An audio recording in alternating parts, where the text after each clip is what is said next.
Hello students, आज हम 11th की इंग्लिश बुक हॉर्नबिल के 5th chapter the ailing planet के शॉर्ट आंसर्स को देखेंगे, जो कि इम्पोर्टेंट शॉर्ट आंसर्स हैं।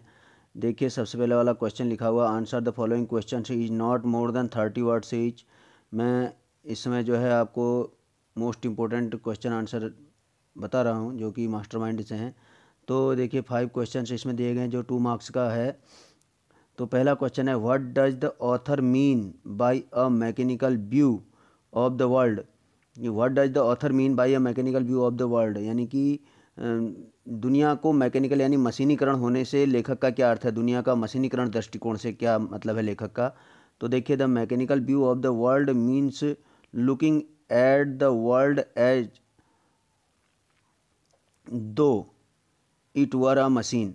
तो इससे जो राइटर है उसका मतलब यह है कि दुनिया को इस नज़रिए से देखना कि जैसे कि वह एक मशीन है, पूरी दुनिया एक मशीन का रूप है, इस प्रकार से देखना। इससे जो है इसका तात्पर्य है a machine has no feelings and no emotion needs.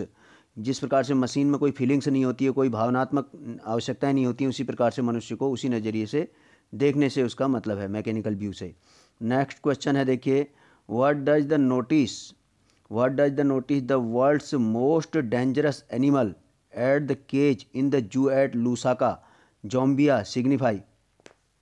देखिए, इसके बारे में आपको बताना है कि इस नोटिस का क्या मतलब है कि the world's most dangerous animal. Lusaka Zambia में एक जो है एक जू है, एक चिड़ियाघर है, वहाँ पर अंदर एक शीशा लगा हुआ है। मैं आपको स्टोरी में बता दूं, और वहाँ पर अंदर जाकर आप अपने चेहरे को देखते हैं और वहाँ पर बाहर से लिखा हुआ है कि वर्ल्ड्स मोस्ट डेंजरस एनिमल, और अंदर जाकर आप जो है एक मिरर लगा हुआ है, उसमें अपने आप को देखते हैं।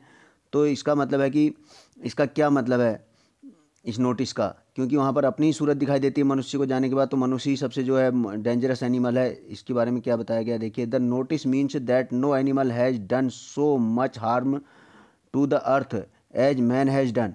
इसका मतलब है कि किसी भी एनिमल ने इतना ज़्यादा हार्म नहीं किया है, इतना ज़्यादा नुकसान नहीं किया है अर्थ का, जितना कि मनुष्य ने किया है अर्थ पर। Therefore man is the most dangerous animal of the world. Therefore means इसलिए जो मनुष्य है सबसे डेंजरस एनिमल है धरती का। नेक्स्ट क्वेश्चन देखिए, what is the green movement, ये हरित क्रांति क्या है। Why has it become popular all over the world, ये सारे ऑल ओवर द वर्ल्ड में पॉपुलर क्यों हो चुकी है। आंसर देखिए, the green movement is to grow trees to fulfil the need of trees as the forest were being cut down. तो क्या है, ग्रीन मूवमेंट है कि grow tree to fulfil the need of the trees, कि जो trees हैं उनकी need को पूरा करने के लिए उनको पेड़ उगाने से है, ग्रो करने से है। As the forest were being cut down, क्योंकि फॉरेस्ट क्या हो रहे थे, कट रहे थे पूरे, इसलिए अब जो है ग्रीन मूवमेंट चलाया गया। It has become popular all over the world, और यह पूरे ऑल ओवर द वर्ल्ड में पॉपुलर हो रहा है। The people understood the importance of planting trees to save the environment and protect the ecology।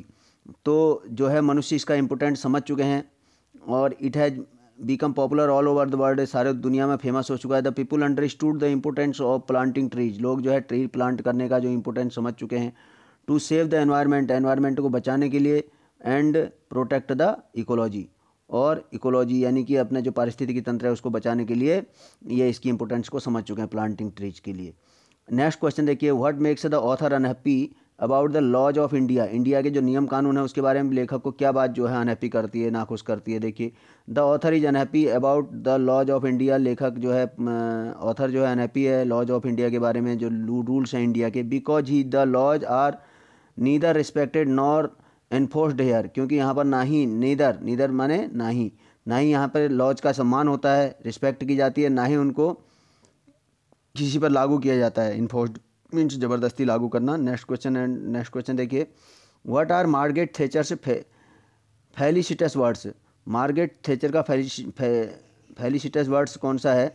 तो Margaret Thatcher's felicitous words are no generation has a free hold on the earth. जो Margaret Thatcher है उसका जो उसने एक शब्द कहे थे, तो आइए देखते हैं कि मार्गरेट थैचर के फेलिसिटस वर्ड्स यानी कि परम सुख को देने वाले वर्ड्स कौन से हैं। फेलिसिटस मीन्स परम सुख। देखिए क्या कहा था मार्गरेट थैचर ने, no generation has a free hold on this earth. इसका मतलब है कि किसी भी पीढ़ी के पास, किसी भी जनरेशन के ने इसको जो है अपने नाम पर फ्री होल्ड नहीं करा रखा है धरती को, मतलब कि अपने नाम पर मुक्त नहीं कर दिया है, केवल अपने नाम पर नहीं लिखवा रखा है, किसी पीढ़ी की ये मतलब अपनी नहीं है। All we have is life tenancy. Life tenancy मतलब हमने इस पर जीवन भर एक टेनेंसी मीन्स एक किराएदार के रूप में हम इस धरती पर रह रहे हैं। With a full repairing lease, lease means ज़मीन का पट्टा बनना, और फुल रिपेयरिंग लीज यानी कि हमारे पास एक ऐसा पट्टा है अपने जीवन भर के लिए कि हम इसकी रिपेयरिंग करते रहें, इसको कुछ ना कुछ देते रहें, इसका कुछ अच्छा करते रहें इस पर। बल्कि हमने अपने लिए ये हमने अपने फ्री होल्ड नहीं करा रखी है। कहने का तात्पर्य है कि ये हमारी अपनी संपत्ति नहीं, बल्कि हम यहाँ पर किराए में रह रहे हैं और हमें इसको बचा कर रखना चाहिए। Next and last question is why is family planning necessary. Family planning necessary क्यों है फैमिली प्लानिंग? तो देखिए, family planning necessary as if we do not control population it means we wanted to be poor for ever. तो अगर हम देखिए population को control नहीं करते हैं, as if we do not control population it means we wanted to be poor for ever. For ever means हमेशा के लिए। तो हम गरीबी को निमंत्रण दे रहे हैं, हमेशा गरीब रहना चाहते हैं अगर हम पॉपुलेशन को कंट्रोल नहीं करते हैं। इसलिए फैमिली प्लानिंग जो है वो नेसेसरी है। तो इस प्रकार से शॉर्ट आंसर थे। तो आपने देखे, आप इसको जो है स्टडी करेंगे, मोस्ट इंपॉर्टेंट है। इसके बाद इसके लॉन्ग क्वेश्चन आंसर से अगली वीडियो में भेजे जाएंगे।